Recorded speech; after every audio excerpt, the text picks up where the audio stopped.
প্রিয় দর্শক, আপনি জানেন কি আল্লাহ তাআলা প্রতিটি জাতির জন্য নবী পাঠিয়েছেন?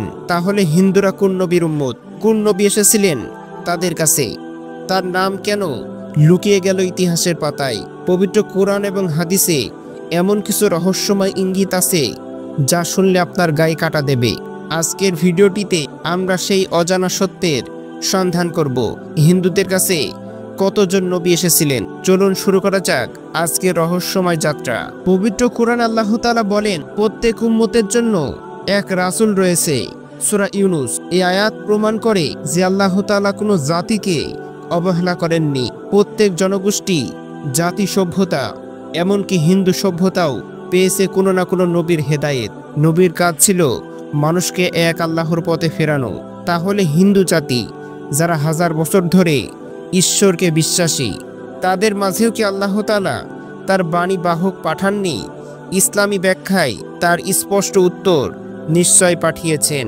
ইবনে কাসির রাহমাতুল্লাহি আলাইহি বলেন, আল্লাহ তাআলা প্রতিটি জাতিতে একজন নবী প্রেরণ করেছেন যেন তারা হেদায়েতের দাওয়াত পায়। অতএব হিন্দু সভ্যতাও সেই দাওয়াত থেকে বাদ নয়। এই সত্যই আমাদের আজকের আলোচনার ভিত্তি। হাদিসে বর্ণিত নবী করিম সাল্লাল্লাহু আলাইহি ওয়াসাল্লাম বলেন, নবীদের সংখ্যা 1,24,000 আর রাসূলদের সংখ্যা 315। মুসনাদ আহমদ শরীফের হাদিস। যদিও এই হাদিস দুর্বল হিসাবে গণ্য, তারপরেও এটি ইঙ্গিত দেয় মানব জাতির প্রতিটি যুগে, প্রতিটি দেশে নবী প্রেরিত হয়েছেন।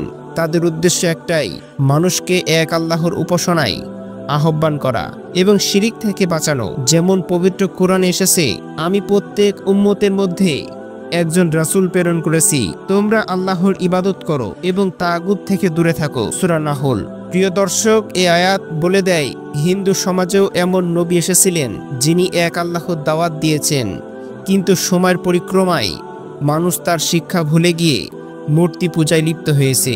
হিন্দু ধর্মগ্রন্থে ঋষি, মুনি, অবতার এসব শব্দে আমরা এক ধরনের আল্লাহ প্রেরিত ব্যক্তিত্বের ধারণা পাই। বেদ, উপনিষদ, মহাভারত এসব গ্রন্থে বহুবার বলা হয়েছে যে ঈশ্বর তার দূত পাঠান মানুষকে পথ দেখাতে। যেমন ঋদেবকে বলা আছে, ঈশ্বর বারবার দয়াময় বাণী পাঠান তার বন্ধুদের মাধ্যমে। এখানে বন্ধু শব্দটি অনেকে নবীর প্রতিশব্দ মনে করেন, অর্থাৎ আল্লাহ তাআলা তাদের মাঝেও এমন এক দূত পাঠিয়েছেন যিনি এক ঈশ্বরের দিকে আহ্বান করেছেন। কিন্তু যুগের পর যুগ কেটে যেতে যেতে তার শিক্ষা বিকৃত হয়ে গিয়েছে। সৃষ্টি হয়েছে বহু দেবদেবীর ধারণা। এটাই ইসলামী দৃষ্টিকোণ থেকে নবীর শিক্ষা বিকৃতি হওয়ার বাস্তব চিত্র। পবিত্র কোরআন আল্লাহ তাআলা বলেন, আমি এমন রাসূল পাঠিয়েছি যাদের কাহিনী আমি তোমাদেরকে বলিনি। সূরা নিসা। অর্থাৎ 25 জন নবীর নাম আমরা জানি, কিন্তু বাকিদের নাম অজানা। তাদের অনেকেই হয়তো দূর পার্শ্বের সমাজে, যেমন ভারতীয় উপমহাদেশে পাঠানো হয়েছিল, অর্থাৎ হিন্দু সমাজে নবী এসেছিলেন, শুধু নাম আমাদের অজানা। এটি একটি রহস্যময় এক সত্য যা আল্লাহর গোপন জ্ঞানের অংশ। প্রিয় দর্শক, আপনি কি ভেবেছেন হয়তো সেই নবী ছিলেন যার শিক্ষা পড়ে বেদ বা উপনিষদে কোনোভাবে লিপিবদ্ধ হয়েছে? মানুষের কল্পনা এবং কাহিনী যুক্ত হয়ে তার পরিণতি হয়েছে ধর্মীয় কাব্যে। এভাবে নবীর দাওয়াত হারিয়ে গিয়েছে মূর্তি এবং পুরাণার ভিড়ে। ইসলামী পণ্ডিতদের মতে নূহ আলাইহিস সালামের পর তার সন্তানদের মাধ্যমে বিভিন্ন জাতি গোষ্ঠীতে নবীদের প্রেরণ শুরু হয়। আদম আলাইহিস সালাম, ইদ্রিস আলাইহিস সালাম, নূহ আলাইহিস সালাম, তাদের পরবর্তী বংশধরদের অনেকেই পূর্ব এশিয়া এবং ভারত অঞ্চলে ছড়িয়ে পড়েন। কিছু গবেষকদের মতে নবী ইদ্রিস আলাইহিস সালাম ছিলেন প্রাচ্যের একজন আল্লাহ প্রেরিত দূত যিনি মানুষকে বিজ্ঞান, পোশাক এবং কলার শিক্ষা দিয়েছেন। তাই ধারণা করা হয় ভারতেও আল্লাহর বাণীবাহক প্রেরিত হয়েছিলেন, তবে তার নাম ইতিহাসে হারিয়ে গিয়েছে অথবা স্থানীয় সংস্কৃতিতে অন্য নামে স্মরণীয় হয়েছেন। এটাই নবী প্রেরণের সর্বজনীন বাস্তবতা। আল্লাহ তাআলা কারো প্রতি অবিচার করেন না। নবী আগমনের পর যখন মানুষ তার শিক্ষা ভুলে যায়, তখনই শয়তান তাদের মনে নতুন বিশ্বাসকে ঢুকিয়ে দেয়। একসময় মানুষ নবীর ছবিকে স্মরণ হিসাবে রাখে, তারপর তাতে সম্মান দেয়, আর কিছুদিন পর তা পূজা করতে শুরু করে। এভাবে নবীর দাওয়াত থেকে তৈরি হয় মূর্তি পূজা। ইবনে আব্বাস রাদিয়াল্লাহু তাআলা আনহু বলেন, নূহ আলাইহিস সালামের জাতি তাদের পূর্বসূরি পুণ্যবানদের মূর্তি বানিয়ে ফেলেছিল। হিন্দু সমাজেও একই প্রতিক্রিয়া ঘটেছিল। প্রথমে এক ঈশ্বর, পরে বহু দেবতার পূজা। তাহলে ধারণা করা হয় তাদের প্রথম দাওয়াত এক আল্লাহরই ছিল, যা নবীর মুখে এসেছিল। হিন্দু ধর্মে এক অদৃশ্য সৃষ্টিকর্তা ঈশ্বরের ধারণা আছে, পরম ভ্রম। ইসলামে আমরা বলি আল্লাহ, যিনি সৃষ্টিকর্তা, অদ্বিতীয়। এই মিলই প্রমাণ করে হিন্দু ধর্মের মূল শিকড়েও এক আল্লাহর দাওয়াত ছিল।